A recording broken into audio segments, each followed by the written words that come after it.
आप सभी का अपने इस हिंदी सारथी RS क्लासेस यूट्यूब चैनल पर स्वागत है।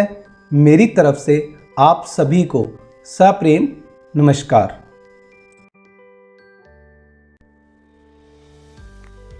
हमारा आज का पाठ है सवैया कवित। यह पाठ कक्षा 10वीं की हिंदी पुस्तक क्षितिज में संकलित है। इस पाठ के लेखक हैं देवदत्त द्विवेदी जी।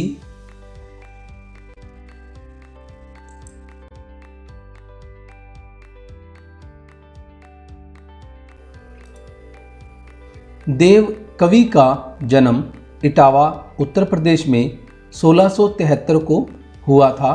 उनका निधन 1767 को हो गया था। देव का जन्म इटावा उत्तर प्रदेश में सन 1673 में हुआ था। उनका पूरा नाम देवदत्त द्विवेदी था। देव के अनेक आश्रयदाताओं में औरंगजेब के पुत्र आजम शाह भी थे, परंतु देव को सबसे अधिक संतोष और सम्मान उनकी कविता के गुणग्राही आश्रयदाता भोगीलाल से प्राप्त हुआ। उन्होंने उनकी कविता पर रीझकर लाखों की संपत्ति दान की। उनके काव्य ग्रंथों की संख्या 52 से 72 तक मानी जाती है।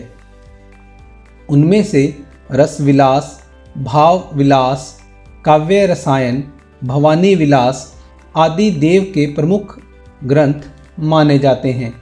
उनकी मृत्यु सन 1767 में हुई। देव रीतिकाल के प्रमुख कवि हैं। रीतिकाल कविता का संबंध दरबारों, आश्रयदाताओं से था। इस कारण उसमें दरबारी संस्कृति का चित्रण अधिक हुआ है। देव भी इससे अछूते नहीं थे, किंतु वे इस प्रभाव से जब जब भी मुक्त हुए, उन्होंने प्रेम और सौंदर्य के सहज चित्र खींचे। अलंकारिकता और श्रृंगारिकता उनके काव्य की प्रमुख विशेषताएं हैं। शब्दों की आवृत्ति के जरिए नया सौंदर्य पैदा करके उन्होंने सुंदर ध्वनि चित्र प्रस्तुत किए हैं।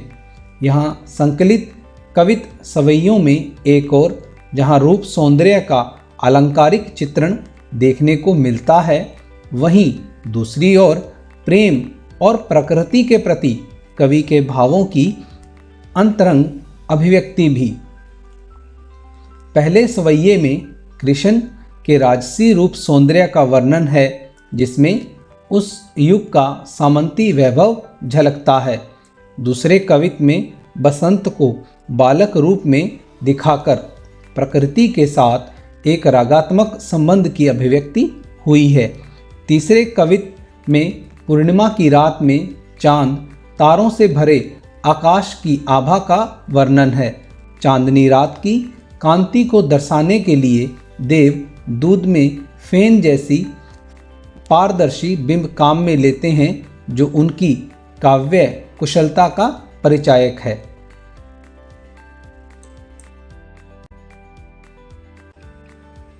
आज हम कवि देव जी द्वारा रचित सवैया कविता पाठ का भावार्थ सहित अध्ययन करेंगे।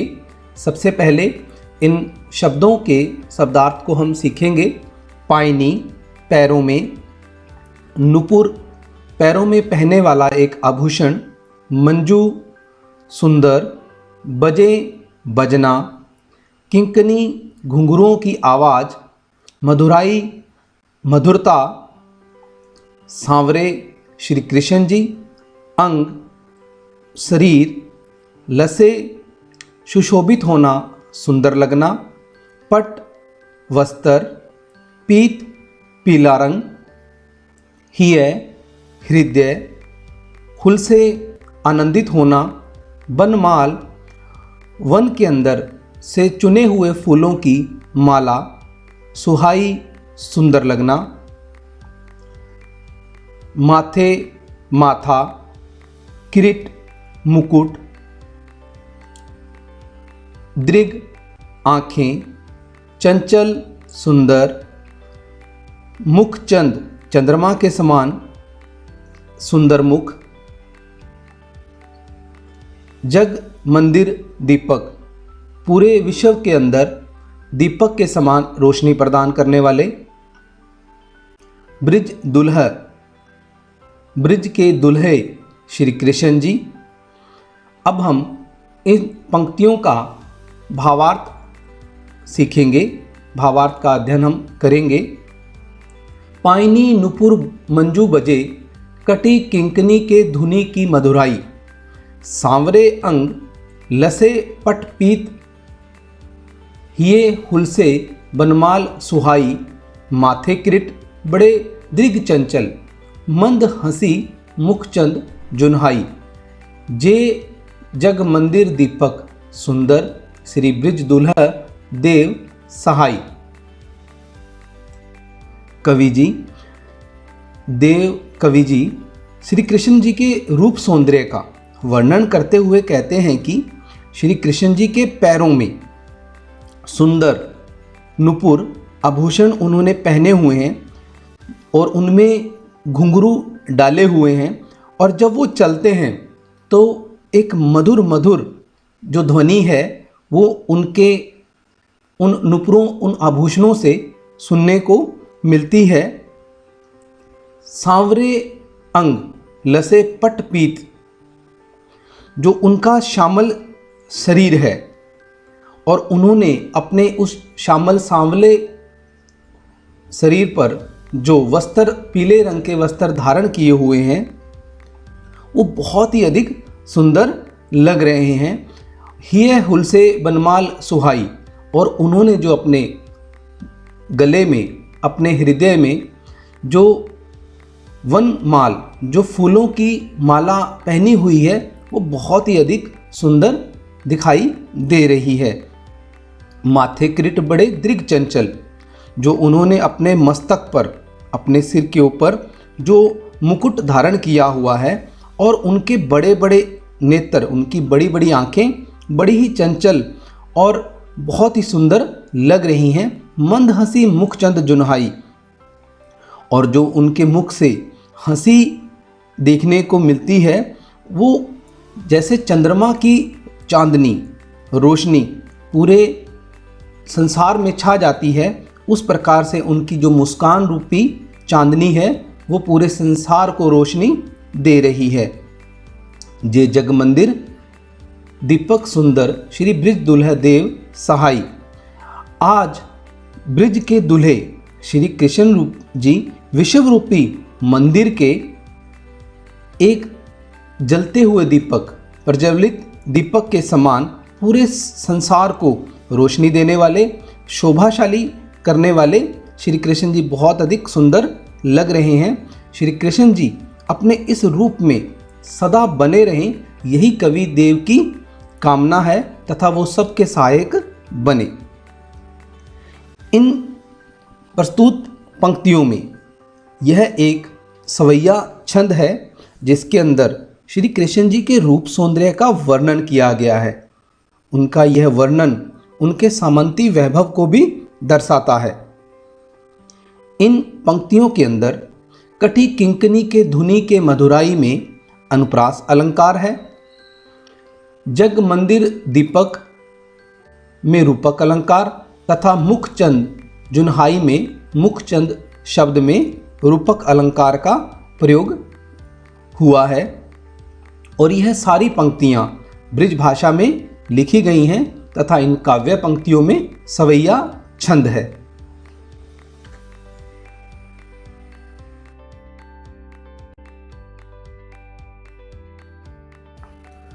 अब हम कवि देव जी द्वारा कवित छंद का अध्ययन करेंगे और इसका भावार्थ सीखेंगे। सबसे पहले हम इस छंद के अंदर, इस पंक्तियों के अंदर आए कठिन शब्दों के शब्दार्थ को सीखेंगे।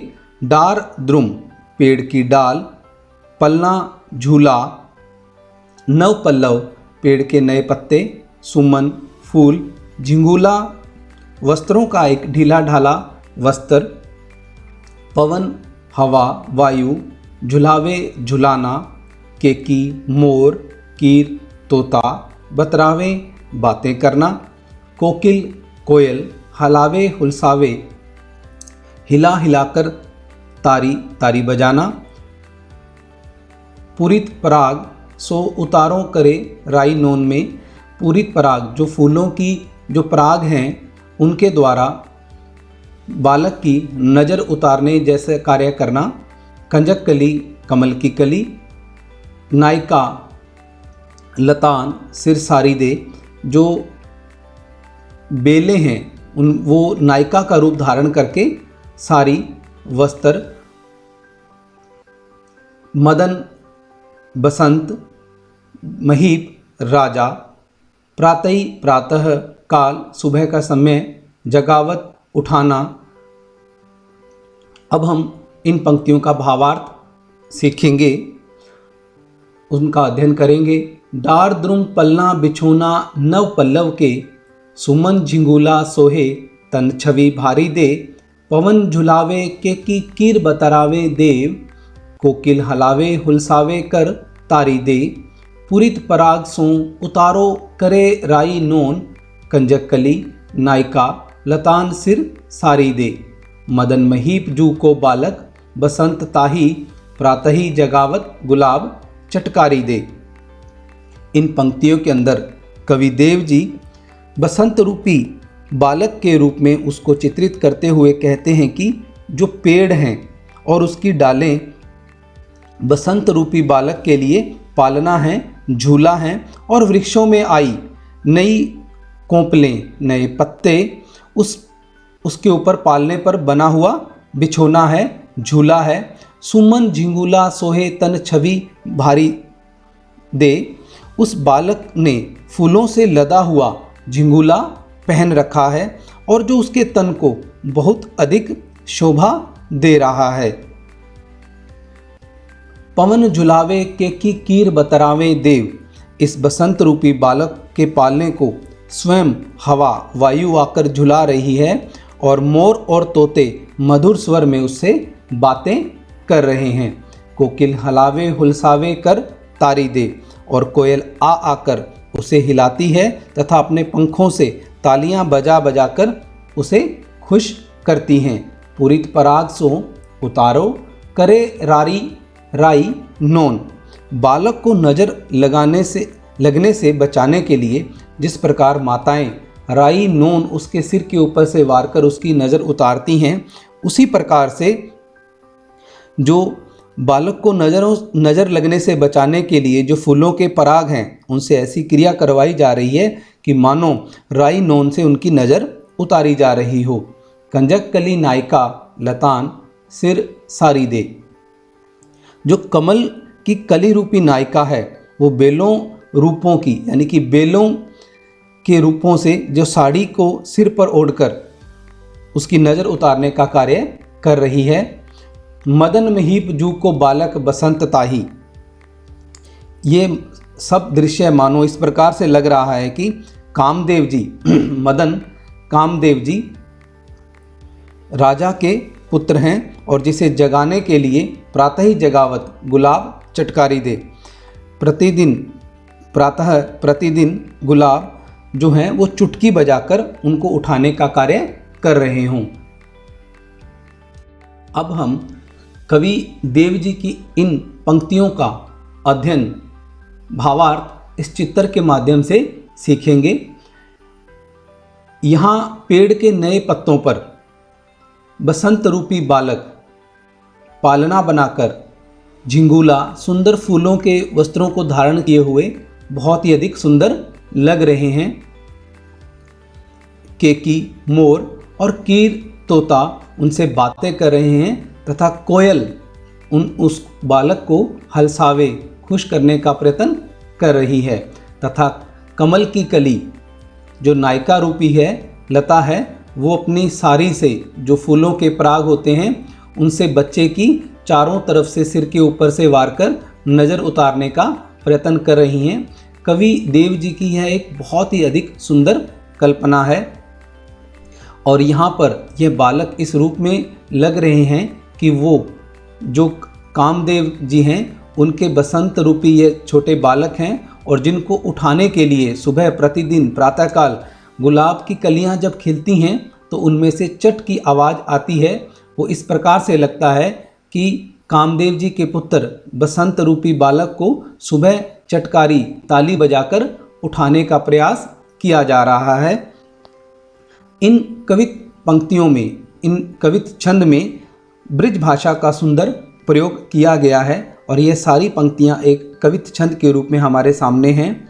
पूरित पराग सो उतारों, इन पंक्तियों में अनुप्रास अलंकार की छवि हमें देखने को मिलती है, तथा मदन महीप इन पंक्तियों में रूपक अलंकार तथा प्रातः ही जगावत पंक्तियों में रूपक अलंकार का जो वर्णन है इस कवित छंद में आया है। और इस कवित छंद में कवि जी ने बसंत रूपी ऋतु की कल्पना कामदेव के नव शिशु, नव छोटे बालक के रूप में की है, और उनके संबंध में की गई ये विभिन्न प्रकार की कल्पनाएं मन को अत्यंत मुग्ध कर लेती हैं, बहुत अधिक खुशी प्रदान करती हैं।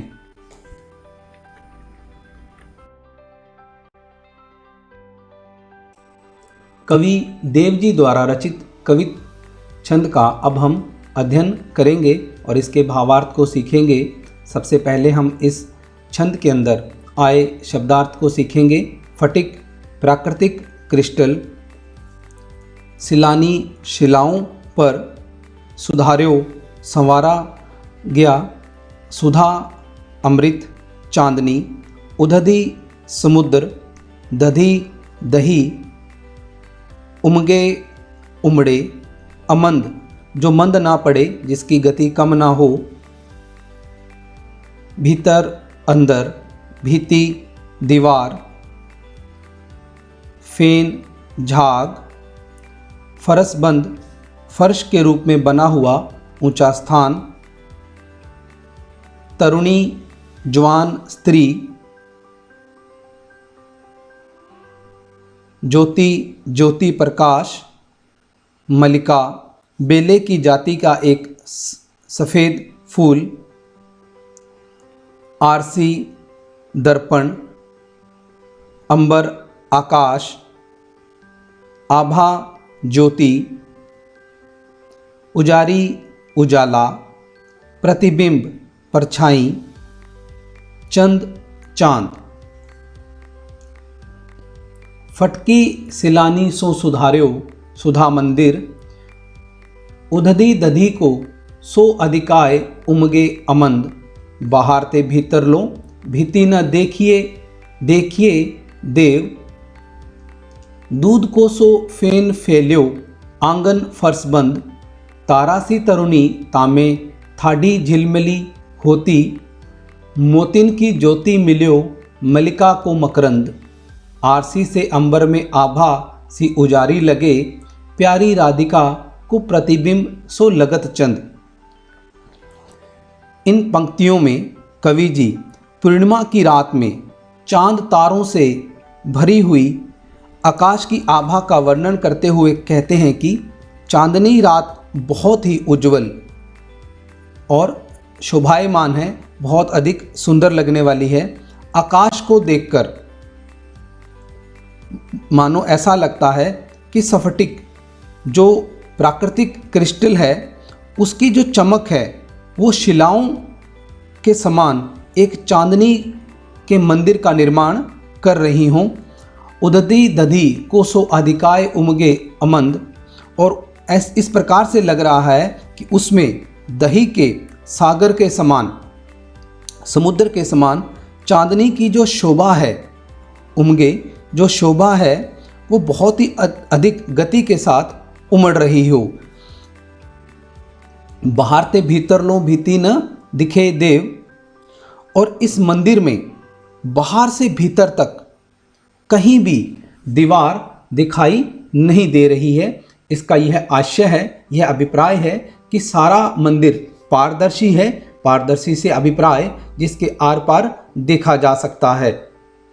दूध को सो फैन फैल्यो, आंगन फर्श बंद, और मंदिर के आंगन में दूध के झाग के समान चांदनी का विशाल फर्श बना हुआ है और इस फर्श पर खड़ी राधा की सजी धजी सखियां अपने सौंदर्य से जगमगा रही हैं। तारा सी तरुणी तामे ठाडी झिलमिल होती। राधा की सजी धजी सखियां अपने सौंदर्य से जगमगा रही हैं।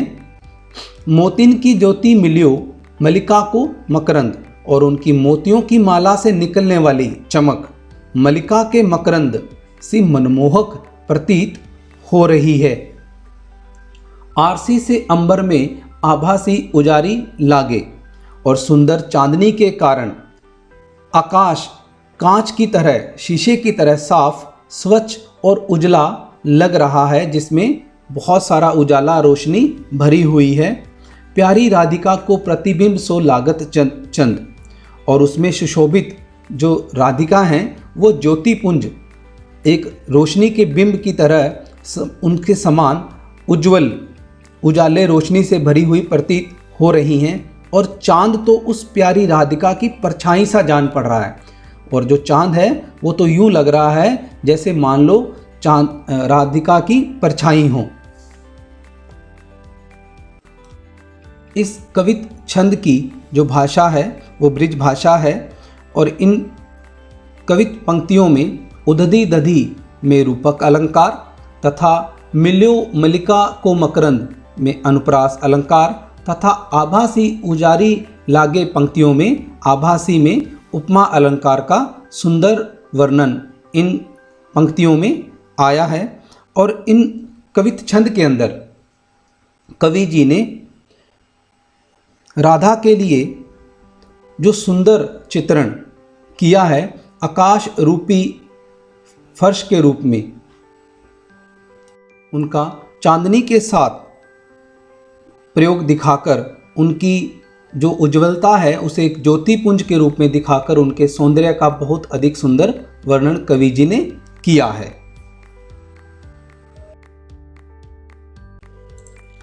इस पाठ की मुख्य शब्द संपदा है मंजू, सुंदर, कटी, कमर, किंकनी, करधनी कमर में पहनने वाला आभूषण, लसे, सुशोभित, हुल से आनंदित होना, किरीट, मुकुट, मुखचंद, मुखरूपी चंद्रमा, जुन्हाई, चांदनी, द्रुम, पेड़, सुमन, झिंगुला, फूलों का झबला, ढीला ढीला वस्त्र, केकी, मोर, कीर, तोता, हलावे हुलसावे, हलावत बातों की मिठास, उतारो करे राई नोन।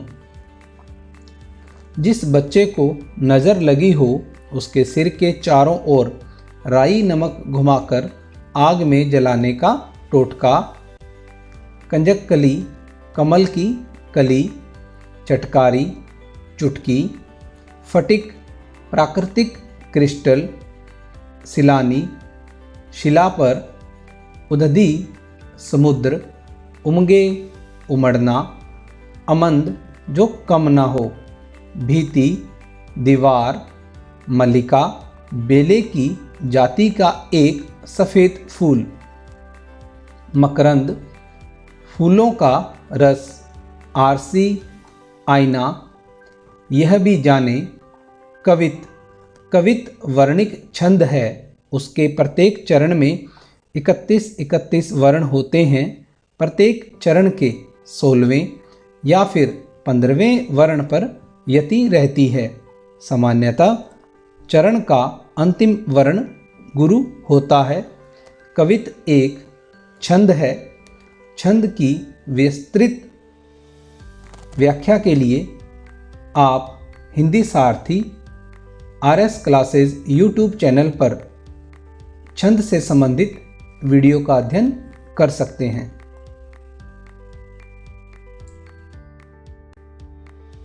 कक्षा 10वीं की हिंदी पुस्तक क्षितिज में संकलित पाठ सवैया कवित, जिसके लेखक देव जी हैं, का संक्षिप्त में अध्ययन करेंगे।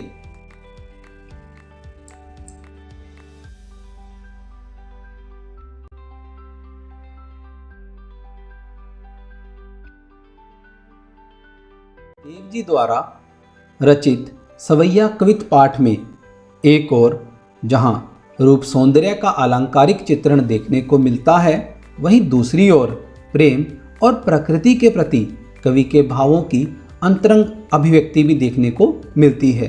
पहले सवैये में श्री कृष्ण जी के राजसी रूप सौंदर्य का वर्णन है, जिसमें उस युग का सामंती वैभव झलकता है। दूसरे कवित में बसंत को बालक रूप में दिखाकर प्रकृति के साथ एक रागात्मक संबंध की अभिव्यक्ति हुई है। तीसरे कवित में पूर्णिमा की रात में चांद तारों से भरे आकाश की आभा का वर्णन है। चांदनी रात की कांति को दर्शाने के लिए देव कवि जी ने दूध में फैन जैसे पारदर्शी बिंब काम में लिए हैं, जो उनकी काव्य कुशलता का परिचायक है। रीतिकालीन कवि देव मुख्य रूप से दरबारी कवि थे। अपने आश्रयदाताओं को प्रसन्न करना ही उनकी कविता का मुख्य उद्देश्य और यही उनका कवि कर्म था।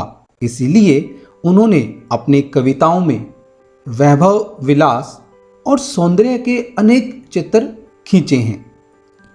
इन पठित कविताओं के आधार पर हम कवि देव की काव्यगत विशेषताओं को इस प्रकार से देख सकते हैं कि रीतिकालीन कवियों की भांति उनके काव्य में कल्पना शक्ति की मनोरम झांकियां देखने को मिलती हैं।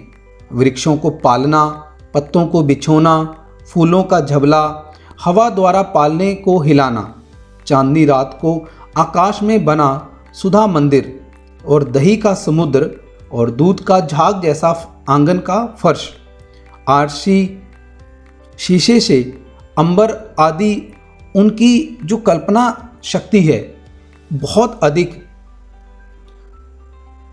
ज़्यादा, उनकी जो कल्पना शक्ति का वर्णन उनकी कविताओं में देखने को मिलता है। और उनकी इन कविताओं में सवैया और कवित छंदों का प्रयोग किया गया है। भाषा उनकी कोमल तथा संगीतात्मक से ब्रिज भाषा से युक्त है। उनकी इन कविताओं में अनुप्रास, रूपक, उपमा आदि अलंकारों का उन्होंने सहज और स्वाभाविक प्रयोग किया है। उनके रूप वर्णन में जहाँ अनोखापन है, तो वहाँ वे प्रकृति चित्रण में भी सिद्धहस्त हैं, उसमें पारंगत हैं।